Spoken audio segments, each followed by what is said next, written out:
I suppose everyone is ready to resume. Bailiff, let's call the jury back in and open up court. In the case of the People versus Donald J. Trump, the court of public opinion is now in session. Welcome back, ladies and gentlemen. I trust you are refreshed. The counsel will now continue with his closing argument, and I remind you that counsel's argument is not evidence, but rather inferences and suggested conclusions from the evidence. You are the sole judges of what to accept or reject from counsel's statements. Counsel, you may proceed. Thank you, Your Honor. Ladies and gentlemen, welcome back. Now, before the recess, you saw several exhibits. You heard the administration's own words. You saw the real fraud numbers, and you saw who was blamed for them. You saw where the money actually went, and you saw the two most recent exhibits, which I would argue are among the most egregious in this entire proceeding. We are nearing the end. It won't be long now. We have two final counts to address, and I want to prepare you for what is coming, because what comes next is perhaps the most heartbreaking of the charges before this court. The failure of the President of the United States to love his neighbor. Now, some of what you are about to see and hear may be disturbing, and for that, I apologize.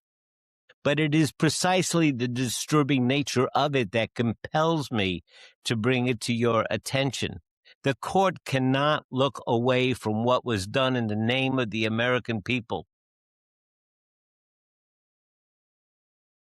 And neither can we. So, with that said, I would like to continue. Okay, let's move on to charges 6 and 7. Failure to love his neighbor and the making of idols. Ladies and gentlemen, charges 6 and 7 are unlike the others. They don't cite statutes.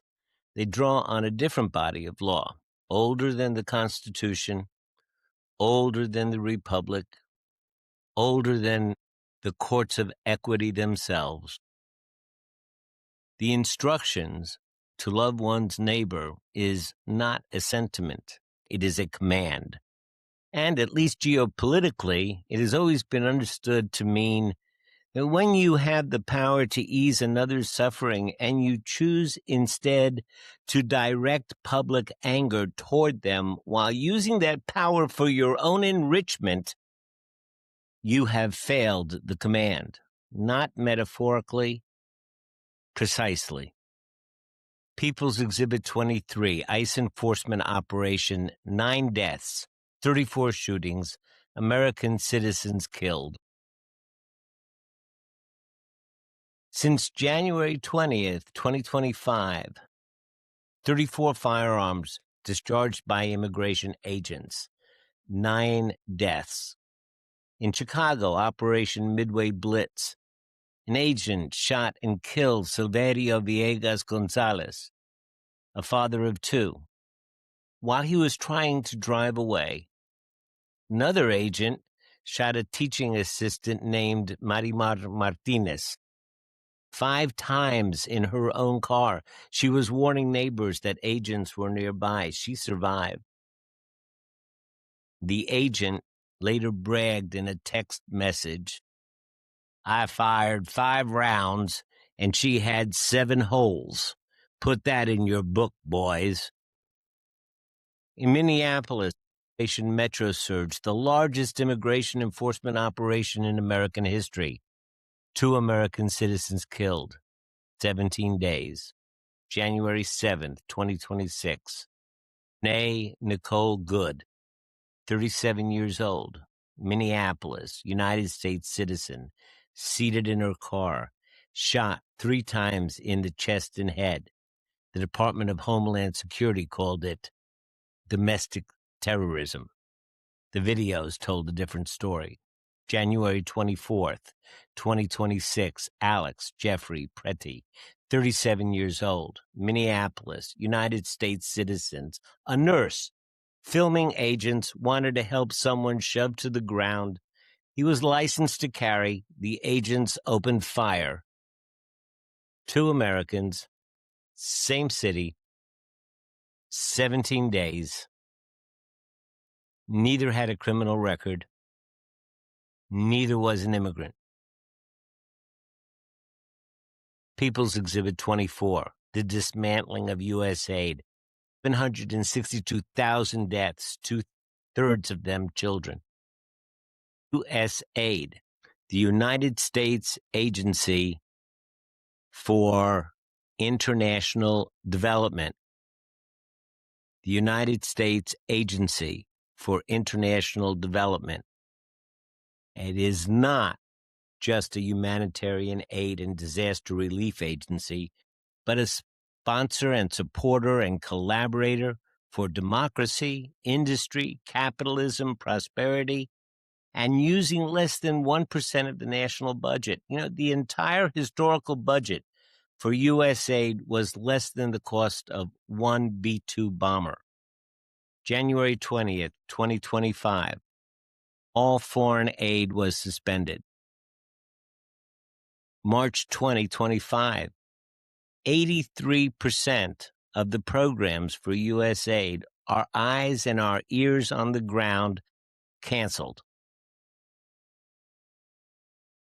July 2025, USAID formally dissolved.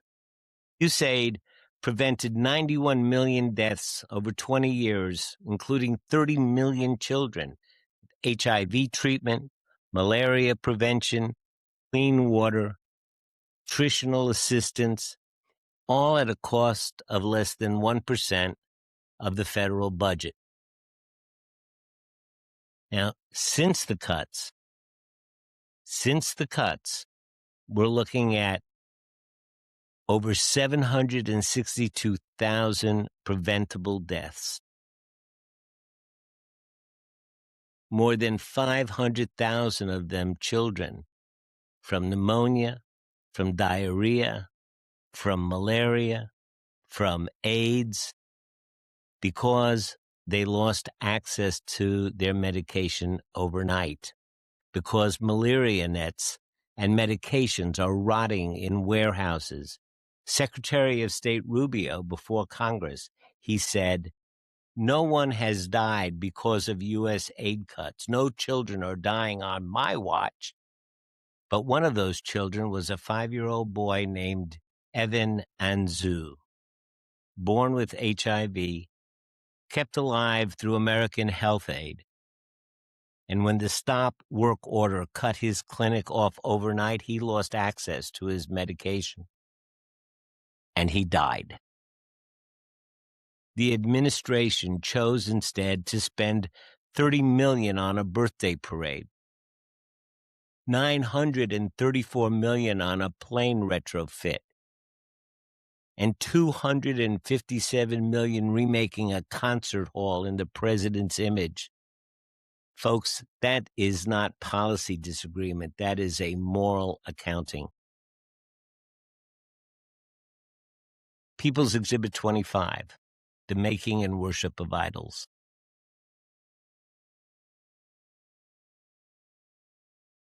Paved garden, the golden ballroom, the name on the currency, the name on the Kennedy Center, the face on the coin, the ark in the park, the birthday parade, the portrait banners on federal buildings, and the golden statue. You know, at some point, the deliberate accumulation of a leader's image across the symbols of a nation becomes something that history and this court and your verdict is entitled to name. This court does not require you to use any particular word. It only asks you to look. Ladies and gentlemen, I have nearly completed my presentation of the evidence. But I want to pause for a moment because we have been talking through 25 exhibits about fraud, waste, and abuse, the administration's favorite phrase. And I want to observe something. The fraud, waste, and abuse in this proceeding has not been committed by day laborers waiting for work outside a Home Depot. It has been committed by the accused himself.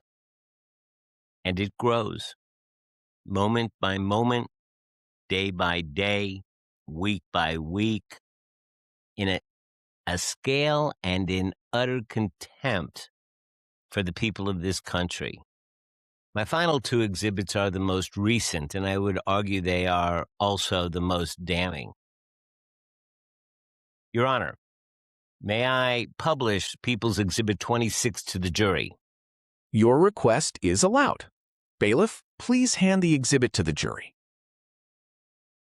Members of the jury, please view the exhibit and then pass it on to the next member. Take as long as you need. Please do not comment or discuss the exhibit as you view it.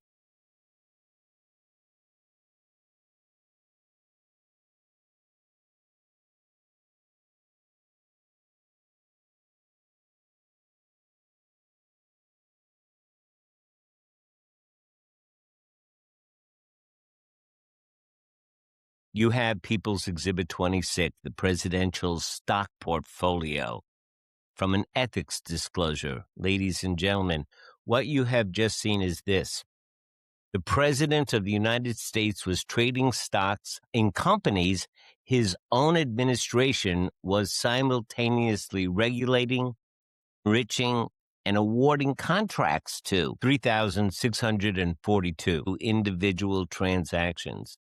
60 trades per day, between 220 million and 750 million invested by not Donald J. Trump as president, but Donald J. Trump as an individual. In just the first 3 months of 2026 alone. No blind trust, no independent oversight, no wall between the Oval Office and the trading account. He makes the investment, he announces the policy, he endorses the stock, and the stock goes up. Hey, have you ever seen one of those mechanical bubble blowers, the ones that blow out dozens of bubbles? Well, this guy is his own bubble maker because after he sells and pockets the difference, he won't care a bit if the bubble pops. Counsel, you are straying. Members of the jury, I remind you that the arguments of counsel are not evidence. Counsel may make fair inferences from the evidence. There has been no evidence to show that the accused sold the stock he allegedly bought. You alone are the judges of whether counsel's arguments are fair inferences. You may proceed, counselor. Thank you, Your Honor. Look, every president since Lyndon Johnson understood why this was wrong. This one files a disclosure form and calls it compliance. All right. Moving on. Your Honor, permission to publish People's Exhibit 27. That is allowed. Members of the jury, please recall my earlier caution.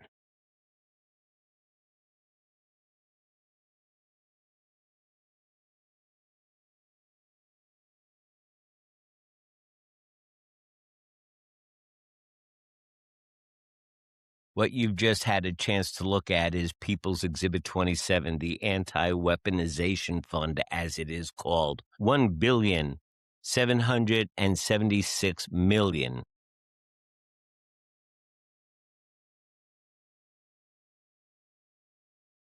Ladies and gentlemen, the president sued the government he controls for $10 billion.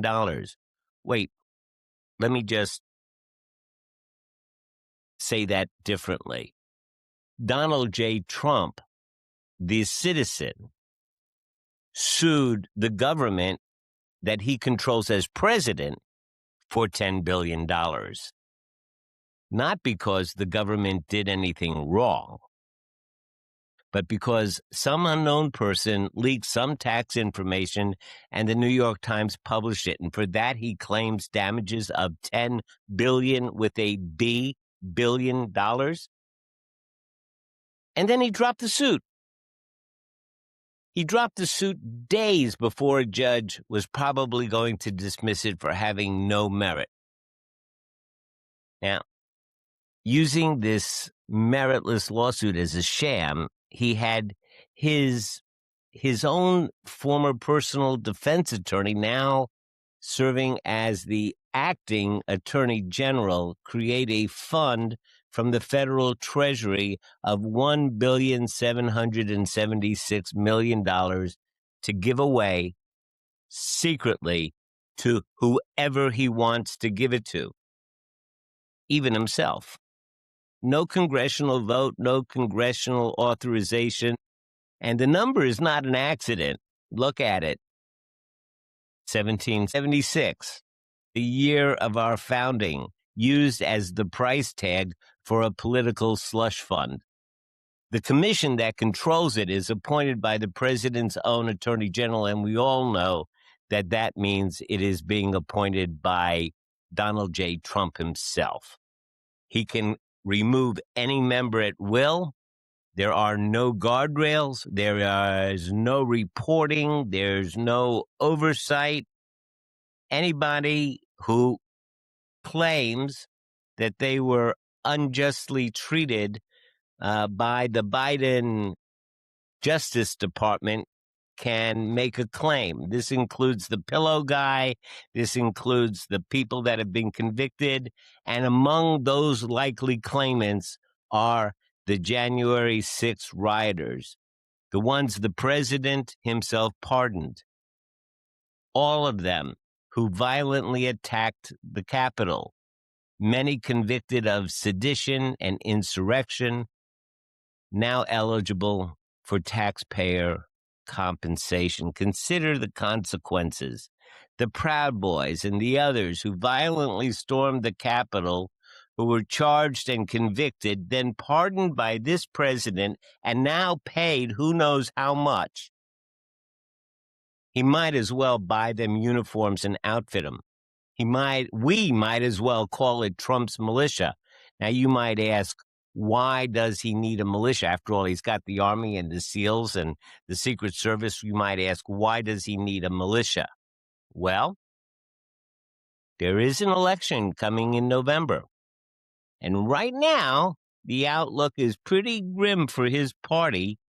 So draw your own conclusions. Representative Jamie Raskin stated it plainly. Only Congress has the power to appropriate money. Congress never voted on creating this $1.7 billion political slush fund at the Department of Justice. And I refer you back to Exhibit 22, the Purpose Statute, 31 U.S.C. Section 1301 Sub A. Appropriations shall be applied only to the object for which they were made. Congress did not make this appropriation. Congress did not authorize this fund. The accused did. The money is not his. It comes from a treasury that belongs to you. Ladies and gentlemen of the jury, I am nearly done. And Mr. Vance, I believe that we're done with you now, too. Ladies and gentlemen, I want to return one final time to the vice president's words. He said the money is going to fraudsters, to people who don't deserve it, to people who have no right to be here. Now, you've seen 27 exhibits, and you've seen what the real fraud numbers are. Less than 1/10 of 1% of the entire federal budget. Less than 1% of the military budget. Roughly 1/3 of what we spent on bombs in the first 12 days of the Iran war. You've seen what was cut in the name of fighting that fraud? The NIH, the CDC, SNAP itself, school lunches, food banks, WIC. They cut $250 billion from healthcare and food support while they claim that $7.4 billion in fraud is destroying the system and taking the food out of the mouths of American children. Their cuts are 34 times the size of the issue they claim is the problem. And you see and have seen who they blame for it. They blame people who paid $96.7 billion in taxes in a single year, who paid $25.7 billion into Social Security they will never collect, who paid into Medicare they cannot use, who can't even get a tax refund even when they overpay, who are legally barred from every program they are accused of draining. They contribute 13 times more than the fraud they are accused of committing. They're not draining the system. They are subsidizing it for the rest of us. And you've seen the two most recent exhibits. A president trading stocks in companies his own administration was simultaneously enriching. 3,642 transactions, 60 trades a day, no blind trust, no wall between the Oval Office and the trading account, and $1,776,000,000 created from the Treasury without a congressional vote by the president's own former personal attorney, who is now serving as his attorney general. Almost, we could say, his own personal attorney general. $1,776,000,000, a strange number. 1946, the year of the founding of this country, used as a price tag for a slush fund. Now, I've placed before you 27 exhibits, and I have not invented them. Every number is documented. Every quote is on the record. Every contract, every cost, every constitutional violation, every death, every drone deal, every stock trade timed to a presidential decision, every slush fund drawn from the Treasury without a vote, every gilded chandelier, every paved garden, every renamed building, every face on every coin, every child who died is in the public record. I haven't told you what to conclude. That's not my role. That is yours. Fraud exists. It should be prosecuted. I believe that. I spent enough time in courtrooms and in social work to know that systems fail and that accountability matters, which is exactly why we are here. But when a government continuously, relentlessly directs public anger towards the poorest and most vulnerable Americans, towards people eating on $6 a day, towards Medicaid recipients whose paperwork has a clerical error, while running the most profitable presidential business operation in American history, while trading stocks in companies his own administration was simultaneously enriching, while creating a slush fund from the Treasury named after the year of the founding without a congressional vote, while killing American citizens during immigration enforcement, while 762,000 people die from preventable reasons because he cut the programs keeping them alive, while putting his name on the currency and his face on the coins, and his sons collect the drone contract. From this war, the appropriate question before this court is not whether the poor are cheating. The appropriate question is, are these actions fair and just? And if not, who has benefited and where are we being told to look? His Honor has been patient. The court has been fair. The evidence has been complete. The only question remaining is the one this court was always designed to answer. Ladies and gentlemen, the people rest.